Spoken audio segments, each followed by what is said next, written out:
ज़्यादातर जगहों में जा करके मौके का भी जायजा लेने का लिया है हमने। और हम हमारी पार्लियामेंट के अंदर और पार्लियामेंट के बाहर भी एमपीज़ के कई ग्रुप्स होते हैं। कहीं माइनॉरिटी के एमपीज़ बैठते हैं सेशन के दरमियान, कहीं ओबीसी के लोग कभी बैठते हैं, कभी शेड्यूल कास्ट शेड्यूल ट्राइब के लोग बैठते हैं। तो उनके बीच भी जा करके और हमने अपनी चिंता का ये किया है कि भाई पार्लियामेंट तो एक जगह है, लेकिन जो विक्टिम फैमिलीज हैं, जो वारदातें हो रही हैं इस तरह की, वहाँ जाना भी चाहिए। और इसमें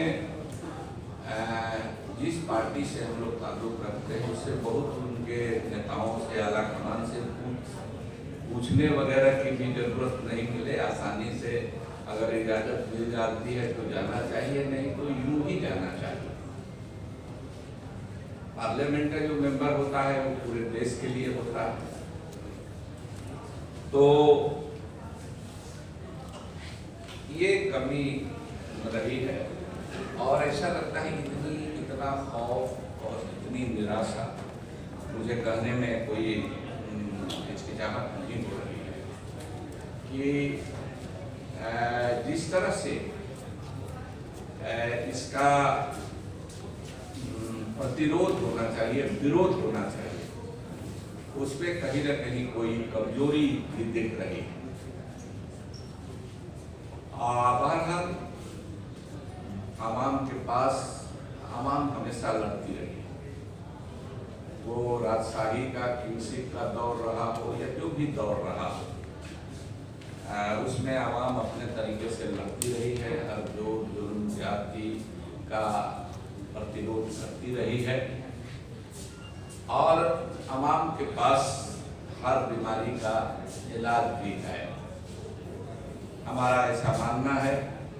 ये सारी बातें जो हैं उसमें ये पॉलिटिकल बीमारी है, बल्कि बीमारी के लिए महामारी का रूप इसने अख्तियार कर लिया है और इसका पॉलिटिकल इलाज ही है। और समझिए कि ये मॉब लिंचिंग वगैरह की बात अब तो ये छोटी पड़ गई। मॉब लिंचिंग जब लोग लिखते हैं अखबार वाले, हम लोग भी बोलते हैं, तो लगता है कि ये अल्फाज जो है ये सब ही छोटा और पड़ गया, बेमानी पड़ गया। मॉब तो वो होती है जो जिसमें कुछ पीटने वाले भी होते हैं तो कुछ बचाने वाले भी होते हैं। कुछ तो मॉब जहाँ इकट्ठे होती है, पाकिटमार भी इकट्ठा हो जाते हैं मोबाइल वगैरह निकालने के लिए या पर्स वगैरह निकालने के लिए। लेकिन ये जो मॉब है वो तो बिल्कुल जो पार्टी पावर में है और ऑर्गेनाइज्ड ये गैंग है और बिल्कुल इसकी एक इकोनॉमी भी है, ये पैसे भी वसूलते हैं। हम लोग बिहार के रहने वाले हैं, वहाँ पर बांग्लादेश में ट्रक सब गाय भैंस सब जाती है और मजे में वो जाता है। लेकिन वो पहले पुलिस की चौकियां होती थी, वहां बना होता था कि यहाँ इतना देना है।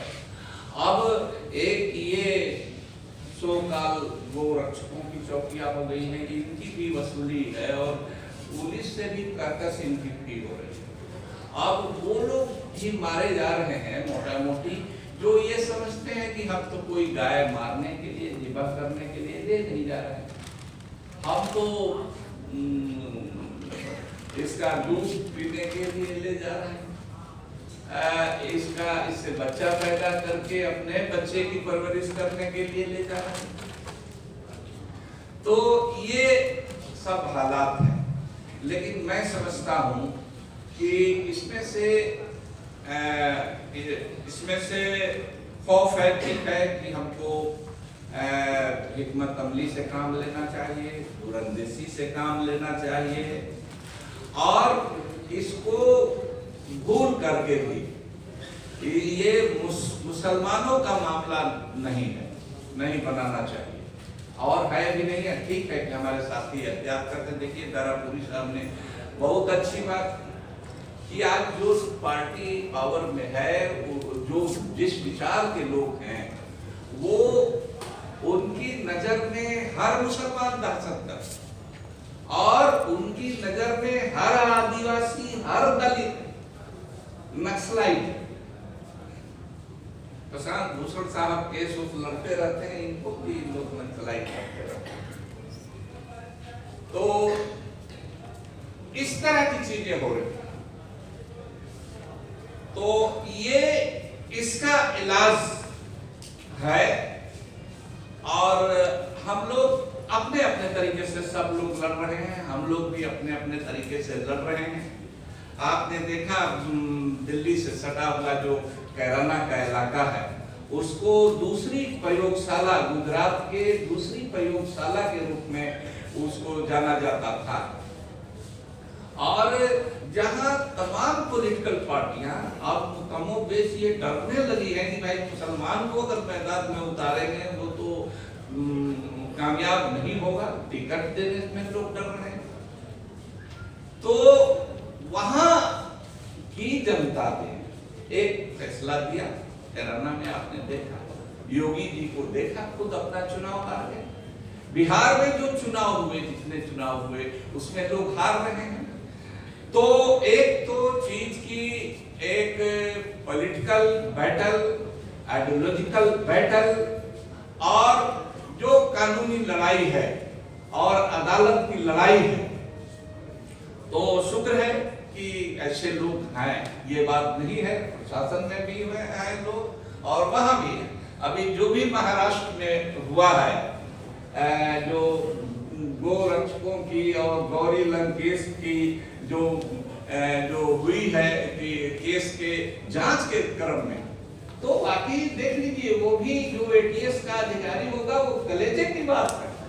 आज फिर वो पिस्टल वगैरह और गोला बारूद और डायनामाइट क्या क्या बरामद हुआ।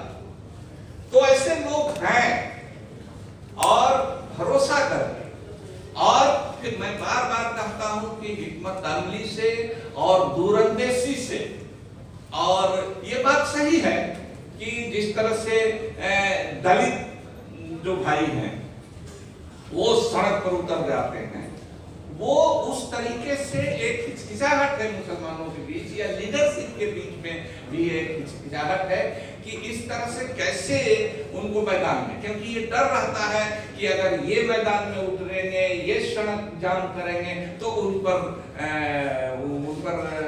वो मामला कम्युनल टर्न ले सकता है, दंगे में बदल सकता है।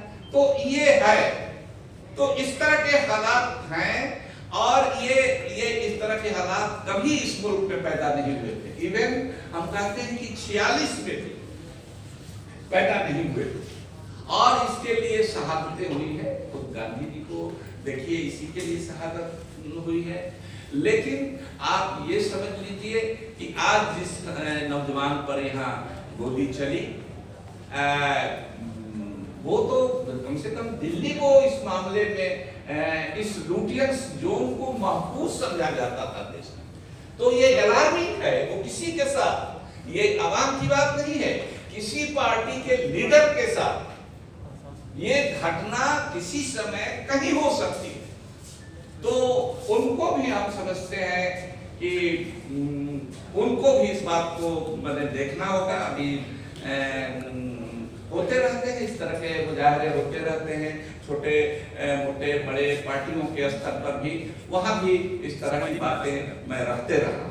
तो इसीलिए हर स्तर पर लड़ रहे। अब पूर्वानंद जी बैठे हुए हैं, देखिए कितनी दिलेरी के साथ ये लड़ रहे हैं, कि मीडिया के लोग कितनी दिलेरी के साथ। आप देख लीजिए कि जो रवीश कुमार है एनडीटीवी के, वो आदमी कितनी दिलेरी के साथ वो आदमी लड़ रहा है।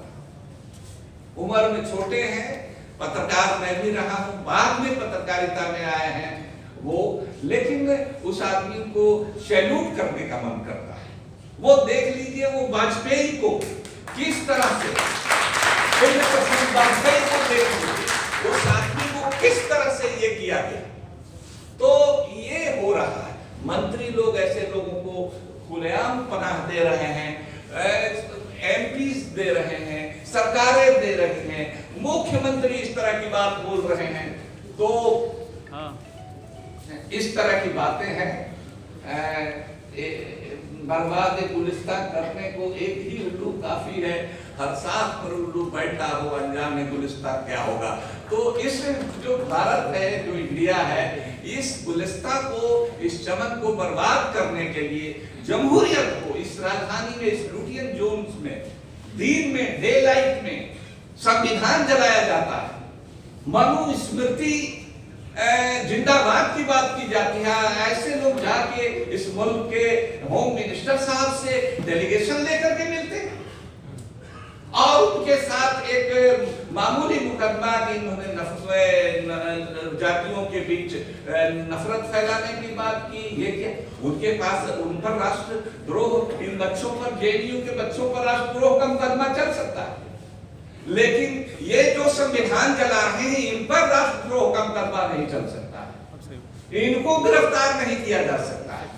तो इस तरह का दौर है और हम समझते हैं कि इसके लिए दलित हमारे भाई, हमारे आदिवासी भाई, हमारे जो तमाम इंसाफ पसंद लोग हैं, दिलेर लोग हैं इस समाज में, वो लोग लड़ रहे हैं। ये प्रोफेसर साहब आ गए, हमारे बिहार के झा साहब, ये लोग किस तरह से लड़ रहे हैं। अब तो हम पार्लियामेंट से बाहर हैं, लेकिन जब अंदर थे तब भी सड़क और पार्लियामेंट में दूरी नहीं बनने दी, वहां से निकल करके यहाँ, यहाँ से वहां।